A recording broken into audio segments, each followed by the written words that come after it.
Take some time to respond to this comment, which I so appreciate because there are other comments that have been made on a couple of my videos talking about this idea of the need to gatekeep or not say too much. Like when I talked about soul food and how it's important for us to preserve it and understand that it's a rich and vast traditions. And I started naming different soul food dishes. People are like, "Oh, you're saying too much. We got to keep it so that other cultures or other people are not going to co-opt it." The comment that this video was under, I was talking about how Black people and how we use language is so masterful. And I gave some examples, and people in the comments were like, "Oh, you're saying too much. Like we have to gatekeep that because people are gonna be in the comments that aren't part of Black American culture, and they're gonna try and co-opt it, and take it." And I completely understand that. I 100% understand that, especially against the backdrop of a history where our culture has continuously been co-opted, lost agency over it. People have taken it and adopted it and not giving us credit, and really pillaged our cultural lexicon, our cultural traditions. So I understand that 100%. But I do want to add nuance to this conversation because I believe that it is the job of Black writers, Black thinkers, Black creatives. It's always been our job to celebrate, magnify, and preserve Black American culture.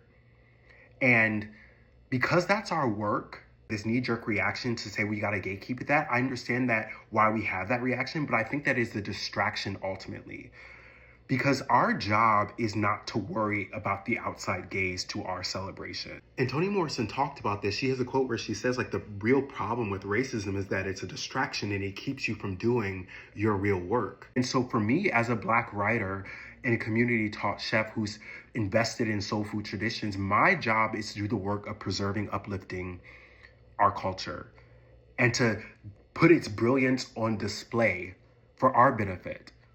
In a world where Black children are taught and told that Black Americans don't have a culture, I see my job is to remind us that our culture is rich, it's vast, it's nuanced, and to celebrate it.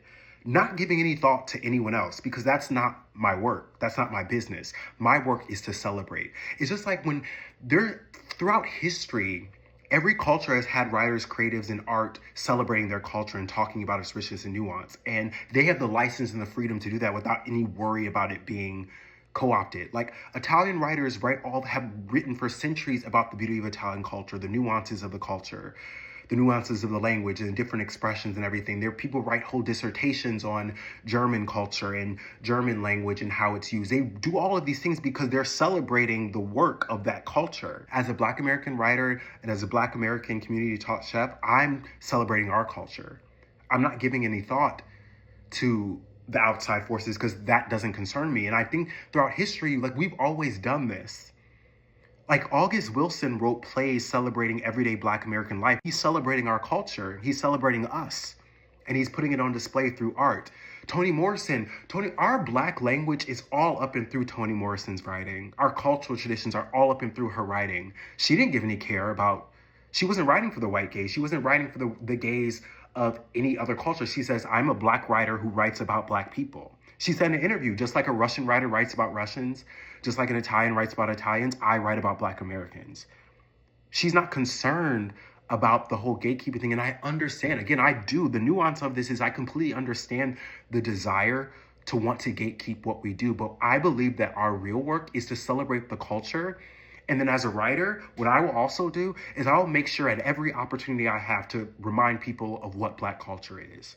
So I'm going to celebrate it. And then when I see other people doing it, I'm going to say that's Black culture. That's my work.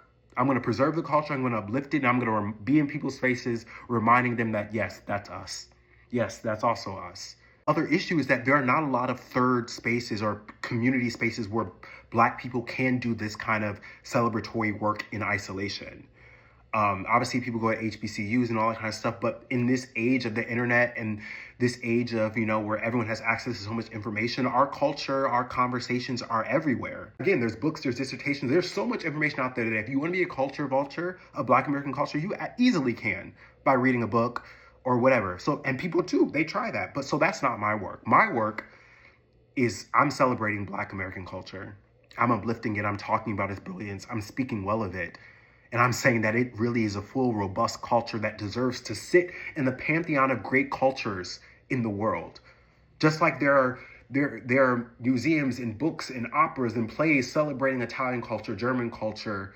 We deserve that, and we have that. And I think our job is to keep that tradition going. Just like August Wilson celebrated everyday Black life, there needs to be another iteration of the Black August Wilsons of this generation, or the Toni Morrisons of this generation, who are writing for Black Americans and celebrating our culture in its beauty and richness. And also, as much as a lot of us do know about our brilliance and do know how rich and diverse our cultures, our traditions, our language is, there are a lot of Black people who don't know. There are a lot of Black children who are convinced by outside cultures that Black Americans don't have a culture and we aren't unique. And so, yes, a lot of us know how brilliant we are, but a lot of us don't. And even if you look through the comments of some of my video, there are Black people saying, oh, I didn't know this. Thank you for sharing this. I didn't realize this. This gave me a new perspective on it. So that's the work, again, that I'm doing. I'm reminding us of our brilliance because not all of us know. I want all of us to know. The work that I'm doing is I want to remind us that no, our culture is rich, it's nuanced, it deserves all the hype. Because I know that, a lot of people know that, but not everyone knows that, and I want everyone to know that.